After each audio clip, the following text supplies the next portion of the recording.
Hello hi ಸ್ನೇಹಿತರೆ, ಹೇಗಿದ್ದೀರಾ ಎಲ್ಲರೂ? ನಾನು ನಿಮ್ಮ ಪ್ರೀತಿಯ ವಿದ್ಯಾಶೀಶ್ ಕುಮಾರ್ ಮಾಡುವ ನಮಸ್ಕಾರಗಳು. ಸ್ನೇಹಿತರೆ, ನೀವು ನೋಡ್ತಾ ಇರ್ಬೋದು, ನಾನಿವತ್ತು ಒಂದು ಸ್ಪೆಷಲ್ ರೆಸಿಪಿಯನ್ನು ಮಾಡ್ಕೊಂಡಿದ್ದೀನಿ. ಮೂರೇ ಇಂಗ್ರೀಡಿಯೆಂಟ್ಸ್ ತೊಗೊಂಡು ಇದನ್ನು ರೆಡಿ ಮಾಡಿದ್ದೀನಿ. ಮನೇಲಿದ್ದಾಗ ಬೋರ್ ಆದಾಗ ನೀವು ಈ ಸ್ವೀಟ್ಸ್ನ ಒಂದು ವಿತಿನ್ 5 to 10 ಮಿನಿಟ್ಸಲ್ಲಿ ಈ ಸ್ವೀಟ್ಸ್ನ ಮಾಡ್ಕೊಂಡು ತಿನ್ಬೋದು. ಸೊ ಇದಕ್ಕೆ ಬೇಕಾಗಿರೋದು ಮೂರೇ ಐಟಮ್ಸು. ಏನಪ್ಪ ಅಂತಂದರೆ, ಒಂದು 4 ಸ್ಲೈಸ್ ಬ್ರೆಡ್ ಪೀಸ್ ತೊಗೊಂಡಿದ್ದೀನಿ, ಸಕ್ಕರೆ ತೊಗೊಂಡಿದ್ದೀನಿ, ಜೊತೆಗೆ ಹಾಲು ತೊಗೊಂಡಿದ್ದೀನಿ.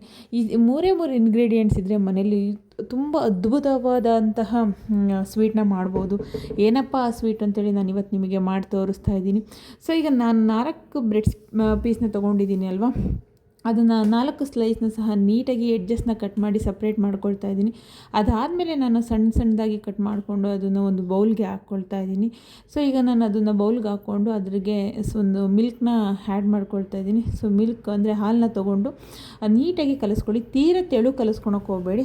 ಎಷ್ಟಕ್ಕೆ ಬೇಕೋ ಅಷ್ಟು ಕನ್ಸಿಸ್ಟೆನ್ಸಿಲಿ ನಾವು ಕಲಿಸ್ಕೋಬೇಕು. ಅಂದರೆ ಈಗ ನಾವು ಅದನ್ನು ಕಲಿಸಿದ ಮೇಲೆ ಈಗ ನೀವು ಏನು ಜಾಮೂನು ಉಂಡೆನ ಕಲಿಸ್ತೀರಲ್ವ, ಆ ಕನ್ಸಿಸ್ಟೆನ್ಸಿ ಇದ್ದರೆ ಸಾಕು. ತೀರ ತೆಳು ಬೇಡ. ನೋಡಿ, ಕಾಣಿಸ್ತಾ ಇದೆ ಅಲ್ವಾ? ಸೊ ಇಷ್ಟು ಕನ್ಸಿಸ್ಟೆನ್ಸಿಲಿ ನಮಗೆ ಅದು ಉಂಡೆ ಥರ ಬರಬೇಕು. ಆ ಕನ್ಸಿಸ್ಟೆನ್ಸಿಲಿ ನಾವು ಕಲಿಸ್ಕೊಂಡ್ರೆ ನಮಗೆ ಸಾಕು. ನೋಡಿ, ಈ ಥರ ಉಂಡೆ ಮಾಡಿ ಇಟ್ಕೊಂಡಿದ್ದೀನಿ. ಸೊ ನೀವು ನೋಡ್ತಾ ಇರ್ಬೋದು ಎಷ್ಟು ಚೆನ್ನಾಗಿ ಬಂದಿದೆ.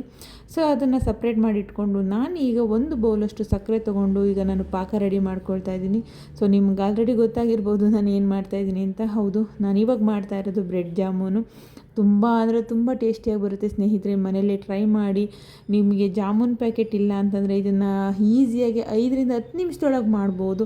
ನನಗೆ ಆಲ್ರೆಡಿ ಪಾಕ ರೆಡಿ ಆಯಿತು. ಸೊ ಪಾಕ ರೆಡಿ ಆಗೋದ್ರೊಳಗೆ ನಾನೀಗ ರೌಂಡಿಗೆ ಮಾಡಿಟ್ಕೊಂಡಿರುವಂತಹ ಉಂಡೆನ ನಾನೀಗ ಎಣ್ಣೆಯಲ್ಲಿ ಕರಿತಾ ಇದ್ದೀನಿ. ನೋಡಿ, ಈ ಥರ ಬರ್ತಾ ಇದೆ. ಇದನ್ನು ಸಹ ಒಂದು ಎಲ್ಲೋ ಇಷ್ಟು ಬರಬೇಕು ಅಲ್ಲಿವರೆಗೂ ನೀವು ಕರೀರಿ. ಕರೆದಾದ್ಮೇಲೆ ಒಂದು ಸಪ್ರೇಟ್ ಬೌಲ್ಗೆ ತೆಗೆದಿಟ್ಕೊಳ್ತಾ ಇದ್ದೀನಿ. ಸೊ ಪಾಕನೂ ರೆಡಿ ಇದೆ, ಉಂಡೆನೂ ರೆಡಿ ಇದೆ. ಸೊ ಈಗ ನೋಡಿ, ತಣ್ಣಗಾಗಿದೆ. ತಣ್ಣಗಾಗಿಬಿಟ್ಬಿಡಿ. ಡೈರೆಕ್ಟು ನೀವು ಎಣ್ಣೆ ಕರೆದ ತಕ್ಷಣವೇ ಪಾಕಕ್ಕೆ ಹಾಕೋಕ್ಕೆ ಹೋಗಬೇಡಿ. ಈಗ ನೋಡಿ, ನಾನು ತಣ್ಣಗಾದಮೇಲೆ ಒಂದೊಂದೇ ಉಂಡೆನ ಪಾಕದೊಳಗೆ ಹಾಕ್ಕೊಳ್ತಾ ಇದ್ದೀನಿ. ನಾನು ಇದಕ್ಕೆ ಜಾಸ್ತಿ ಟೈಮ್ ತೊಗೊಳ್ಳೇ ಇಲ್ಲ, 5 ನಿಮಿಷ ತೊಗೊಂಡಿದ್ದು. ಸೊ ನೋಡಿ, ಇಷ್ಟು ಚೆನ್ನಾಗಿ ಬಂದಿದೆ ಸ್ನೇಹಿತರೆ. ತಿನ್ನಬೇಕಾದ್ರೂ ಅಷ್ಟೇ ತುಂಬ ಸಾಫ್ಟಾಗಿ ಬರುತ್ತೆ, ತುಂಬ ಟೇಸ್ಟಿಯಾಗಿ ಬರುತ್ತೆ. ಸೇಮ್ ನಾವೇನು ಜಾಮೂನ್ ತಿನ್ಬೇಕಾದ್ರೆ ಫೀಲ್ ಆಗುತ್ತೋ ಅದೇ ಫೀಲ್ ಆಗುತ್ತೆ ಸ್ನೇಹಿತರೆ. ನೀವು ಮನೇಲಿ ಟ್ರೈ ಮಾಡಿ. ಸೊ ಹೇಗಿದೆ ಅಂತೇಳಿ ನನಗೆ ಕಮೆಂಟ್ ಮೂಲಕ ತಿಳಿಸಿ. ನನಗಂತೂ ತುಂಬ ಇಷ್ಟ ಆಯಿತು. ಸೊ ಈ ವಿಡಿಯೋ ಇಷ್ಟ ಇದ್ದಲ್ಲಿ ಪ್ಲೀಸ್ ಲೈಕ್ ಮಾಡಿ, ಶೇರ್ ಮಾಡಿ ಹಾಗೂ ಸಬ್ಸ್ಕ್ರೈಬ್ ಮಾಡೋದು ಮಾತ್ರ ಮರಿಬೇಡಿ. Thank you for watching.